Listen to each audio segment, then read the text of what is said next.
जय गुरु जी, जय भोलेनाथ की। आज हम बात करेंगे भगवान के सामने कभी कभी आंखों से आंसू आ जाते हैं और भगवान के सामने रोने के वे क्या 5 रहस्य हैं और रोने से आपके जीवन में क्या परिवर्तन आता है, जीवन में क्या घटित होता है।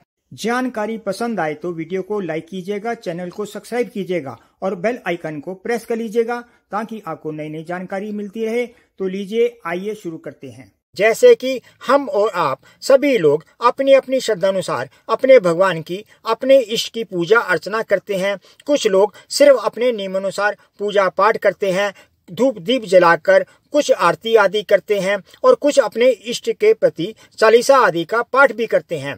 कुछ भक्तों में अपने इष्ट के प्रति ज्यादा श्रद्धा भाव, प्रेम भाव उत्पन्न हो जाता है। वे उनके प्रति मंत्र जाप भी करते हैं, सत्संग भी करते हैं, तो उनके मन में अपने इष्ट के दर्शन की अभिलाषा अत्यंत ही प्रबल हो जाती है। वे उनका पूजा पाठ करते वक्त जब वो उनकी मूर्ति या फोटो आदि के सम्मुख बैठकर उनका ध्यान करते हैं तो प्रेम भाव से उनकी आंखों में आंसू आ जाते हैं। तो उनकी आंखों में जो आंसू आते हैं वो अपने इष्ट के प्रति प्रेम श्रद्धा के कारण आते हैं। तो ये संकेत होता है कि उन पर उनके इष्ट की कृपा हो रही है। तो ये पहला रहस्य है कि आपका उनसे कनेक्शन हो गया है, आपकी पूजा सफल हो गई है। तुम्हें अगर प्रभु का नाम सुनकर आंसू आते हैं, अगर प्रभु का नाम लेकर प्रेम भाव से आंसू आते हैं, तो जिंदगी के ये पल सार्थक हैं, मंगलदायी हैं।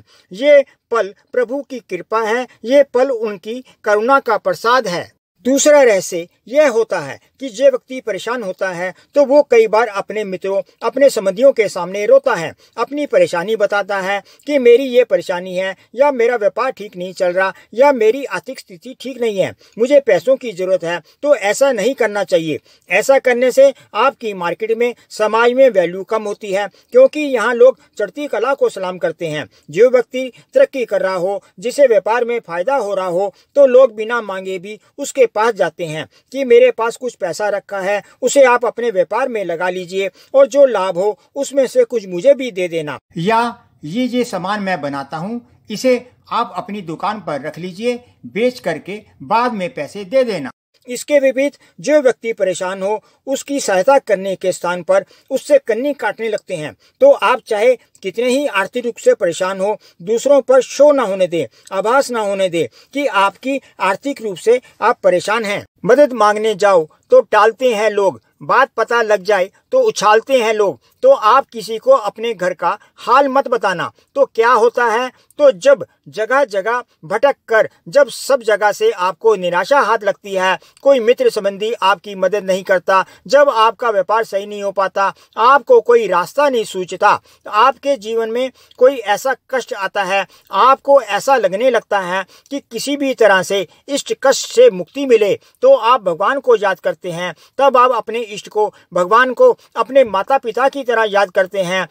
आपको उनसे यह उम्मीद होती है कि इस संकट काल में वे कोई मार्ग सुझाएंगे, वे ही कोई चमत्कार कर सकते हैं। तो जब आप अपने भगवान के सामने बैठकर उनकी पूजा अर्चना करते हैं, अपनी परेशानी उनको बताते हैं, अपने जाने अनजाने किए कर्मों की क्षमा याचना करते हैं, अपनी समस्याओं से छुटकारा पाने के लिए उनसे प्रार्थना करते हैं, तो प्रार्थना करते वक्त आपकी आंखों से आंसू आने लगते हैं। आप आर्त भाव से, आर्त मन से भगवान से प्रार्थना करते हैं, आपके अंदर की नेगेटिव एनर्जी बाहर आने लगती है।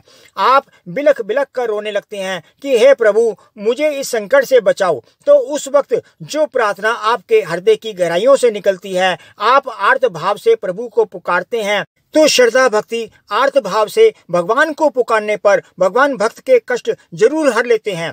आप भगवान से ये मत कहो कि मुझे इतने रुपए दे दो, ये कहो कि भगवान कोई ऐसा रास्ता, ऐसा मार्ग सुझा दो जिससे मैं इन परेशानियों पर विजय प्राप्त कर लूं और मेरे काम में मुझे सफलता मिले। जब आपके अंदर बहुत सी नकारात्मक भावनाएं होती हैं, चाहे वो आपके जीवन के दुखों या समस्याएं, वो सब आपके अंदर आपकी मानसिक दशा पर नकारात्मक प्रभाव भी डाल रहे होते हैं और ईश्वर की सकारात्मक ऊर्जा के सामने सारी नकारात्मक ऊर्जा बाहर आ जाती है। जैसे ही आप उस ऊर्जा के सामने जाते हैं, आपको बहुत अधिक भावनात्मक महसूस होता है और आपके अंदर की पीड़ा बाहर आने लगती है। आंसुओं को मत रोकना, उनको बहने देना। उन आंसुओं में बहुत कुछ कूड़ा करकट बह जाएगा। भगवान एक सकारात्मक शक्ति है, उनके सामने जाने से आपके भीतर की सारी नकारात्मक ऊर्जा बाहर निकल जाएगी। आप अपने आप को तरोताजा अनुभव करने लगोगे। भगवान के सामने रोने से हमारे मन में एक अजीब सी शांति की अनुभूति होती है। उस प्रभु के लिए यही तुम्हारी सरल, सहज और निर्मल प्रार्थना है। जब आप आर्त भाव से अपने प्रभु से प्रार्थना करते हैं, अपने जाने जाने किए कर्मों पर पश्चाताप करते हैं और प्रण करते हैं कि आगे से बुरे कर्म नहीं करूंगा, तो भगवान की दिव्य शक्तियां भी आपके अंग संग आपकी सहायता करने के लिए, आपके कष्ट हरने के लिए अग्रसर हो जाती हैं। जब आप आर्त भाव से अपने ईश्वर से प्रार्थना करते हैं, तो उस समय जो भी आप अपने भगवान से प्रार्थना कर रहे होते हैं, वो आपके हृदय की गहराइयों से निकल रही होती है। उस समय आप कोई दिखावा नहीं कर रहे होते हैं, आप निश्चल मन से, निर्मल मन से प्रार्थना करते हैं। तो ये प्रार्थना तत्काल आपके इष्ट तक पहुंचती है। उस समय आपके प्रभु आपके हृदय में विराजमान होते हैं। जैसे कि कहा गया है, भगवान को छल कपट पसंद नहीं है। उस समय आप निर्मल हृदय से, पवित्र मन से, आर्त भाव से जो भी आप मनोकामना आप अपने इष्ट से कहते हैं, उसे भगवान जरूर पूरा करते हैं।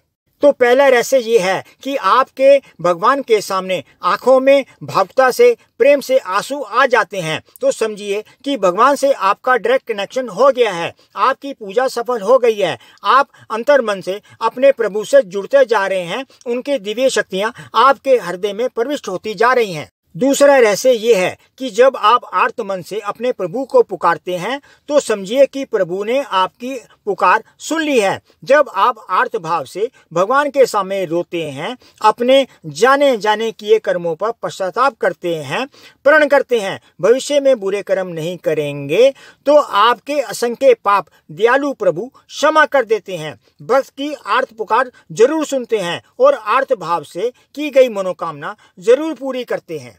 तीसरा रहस्य ये है कि जब आप अपने इष्ट के सामने आर्त भाव से रोते हैं, प्रार्थना करते हैं, तो आपके अंदर की सारी नकारात्मकता, नेगेटिव एनर्जी सब आंसुओं के रूप में बह जाती है। आप अपने दुख भगवान को सुनाकर तरोताजा अनुभव करते हैं। आप अपने हृदय पर जो बोझ महसूस करते हैं, वो हल्का हो जाता है। जितना आप आर्त भाव से प्रार्थना करते हैं, उतना ही अपने इष्ट को अपने करीब पाते हैं।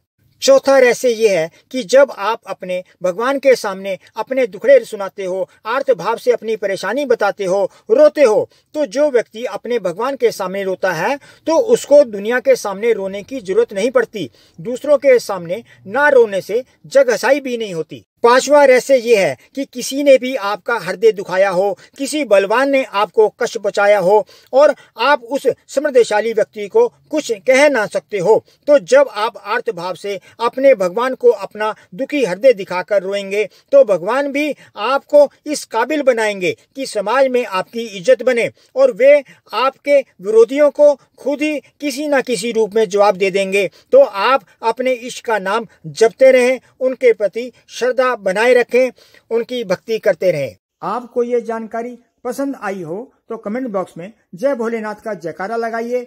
आज बस इतना ही, फिर मिलेंगे नई वीडियो में नई जानकारी के साथ।